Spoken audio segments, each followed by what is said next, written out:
Poucos lugares no mundo, hoje, concentram tanta atenção geopolítica quanto o Estreito de Taiwan. Com certeza. De um lado, a gente vê a China intensificando os exercícios militares, simulando um bloqueio.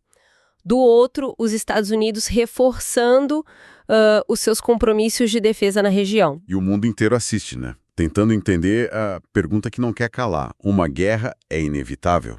Exato. Bem-vindos ao Relações Internacionais em Minutos, o podcast que descomplica os temas mais importantes do cenário global. De forma simples e direta. E para quem está ouvindo a gente, já aproveita, curte, compartilha, se inscreve no canal para não perder nenhuma análise. Isso aí. A nossa missão aqui hoje é ir além da retórica, sabe? Além das manchetes. A gente quer entender a questão de Taiwan pela ótica da dissuasão, do status quo e das principais teorias de relações internacionais. Separar o que é fato do que é alarme. Vamos começar então pela questão central. Por que uma ilha relativamente pequena tem um peso tão gigantesco na política mundial?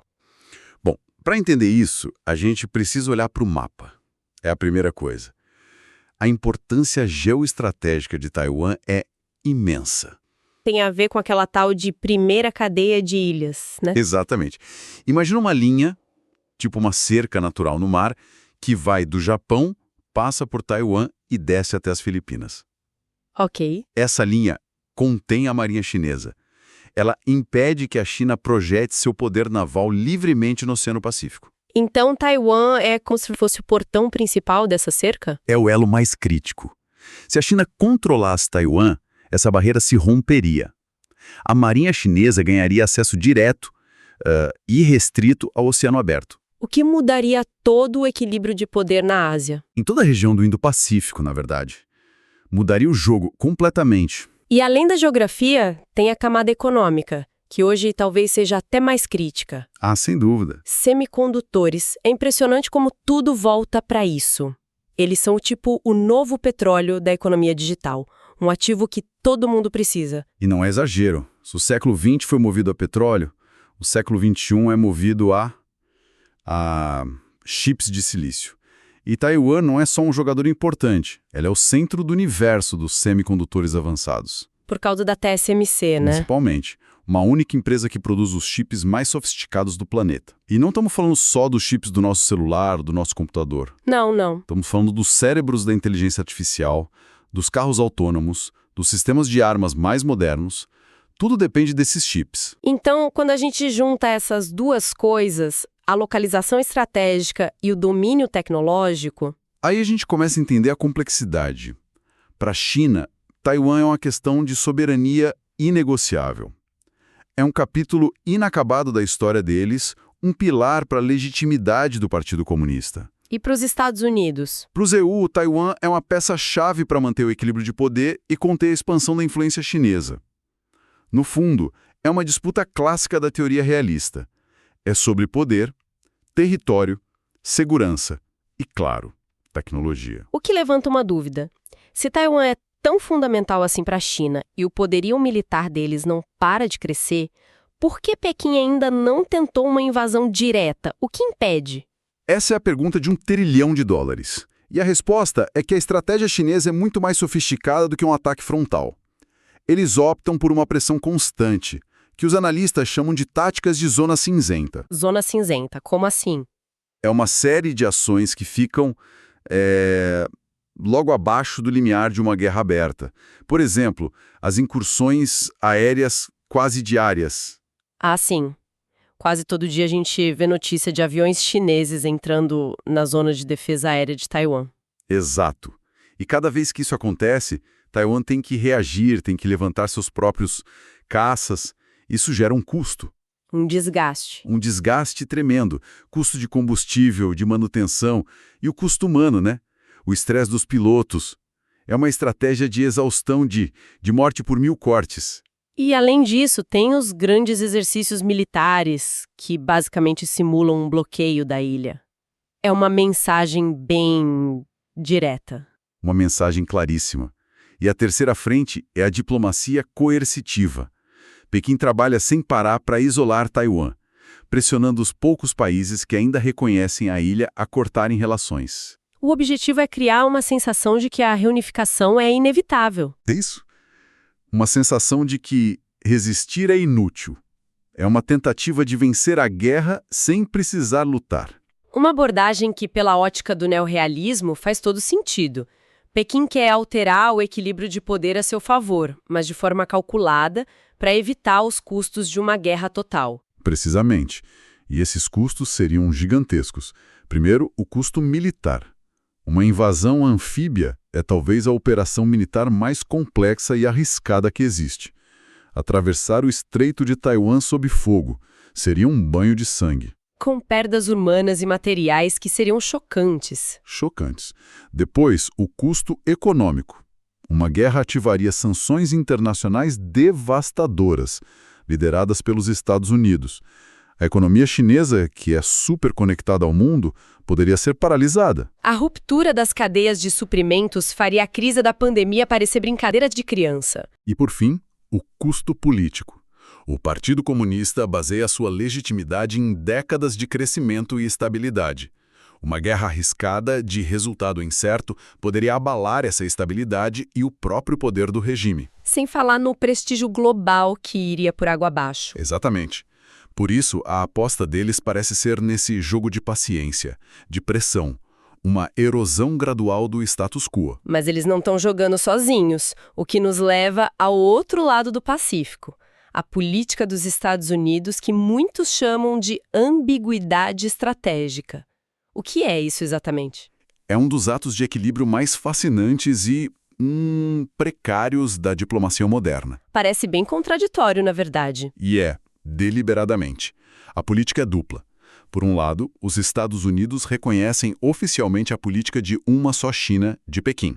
Ou seja, eles não reconhecem Taiwan como um país independente. Certo. Mas, ao mesmo tempo, através de uma lei interna, o Taiwan Relations Act, eles são legalmente obrigados a ajudar na defesa de Taiwan, a vender armas, a tratar um ataque como uma grave ameaça à paz. Então, eles dizem para a China, concordamos com vocês, e ao mesmo tempo dizem para Taiwan, aqui estão as armas para se defenderem da China. E é essa ambiguidade que segura as pontas.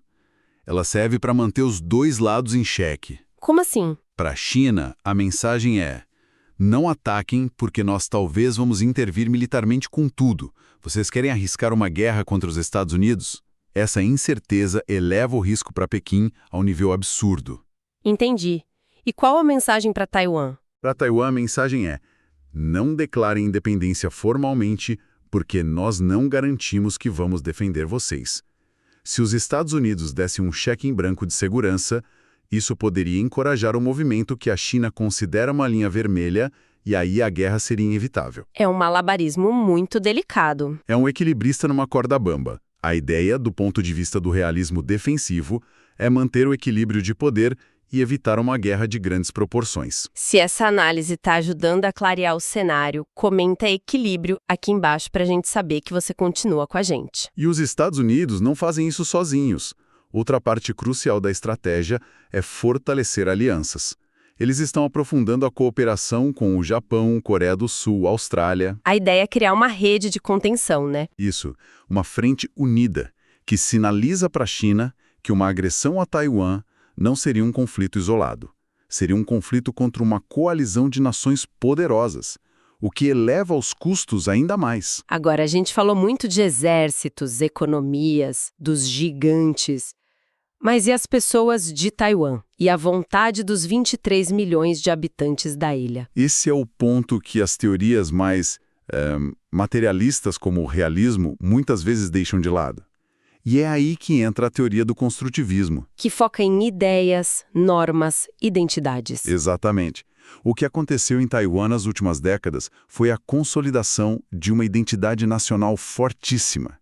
Sabe? Uma identidade que é democrática, pluralista e fundamentalmente distinta da identidade da China continental. As pesquisas de opinião sobre isso são impressionantes, né? A quantidade de gente que se identifica apenas como taiwanês só aumenta. Aumenta exponencialmente. Para gerações mais jovens, que cresceram numa sociedade livre, a ideia de serem governados por um partido autoritário de Pequim é simplesmente inconcebível. E o que aconteceu em Hong Kong deve ter tido um peso enorme nisso. Um peso demolidor. A promessa de um país, dois sistemas foi totalmente desmantelada. Acabou com qualquer confiança que pudesse existir. Qualquer resquício. Isso solidificou a identidade democrática de Taiwan não como uma preferência cultural, mas como uma questão de sobrevivência. A vontade do povo taiwanês de defender seu modo de vida é uma variável que não pode ser ignorada de jeito nenhum. O que mostra que acordos comerciais ou pressões diplomáticas têm um limite. Eles não dissolvem identidades políticas. De forma alguma. As guerras não nascem só de cálculos de poder. Elas nascem de percepções, de narrativas, de identidades que se sentem ameaçadas. E a identidade taiwanesa se sente profundamente ameaçada. Bom, isso nos leva à pergunta que todo mundo quer saber, juntando todas essas peças. A pressão militar chinesa, a ambiguidade americana, a economia dos chips e essa forte identidade taiwanesa. Qual é o risco real de um conflito armado? Olha, a avaliação ponderada, o consenso entre os analistas mais sóbrios, é que a probabilidade de uma invasão total e planejada no curto prazo ainda é baixa. Pelos custos que a gente já discutiu. Exatamente. Os custos para a China seriam proibitivos. Seria uma aposta arriscadíssima para a liderança em Pequim, com potencial para reverter décadas de progresso. Mas isso não quer dizer que o risco é zero. Onde mora o perigo, então? O perigo real, e que está aumentando, é o de uma escalada acidental. Um erro de cálculo. Um erro de cálculo. Um incidente. Pensa na quantidade de navios de guerra, de aviões de combate operando numa área tão pequena e tão tensa. É uma receita para o desastre. Um piloto que comete um erro. Um comandante de navio que interpreta mal um sinal.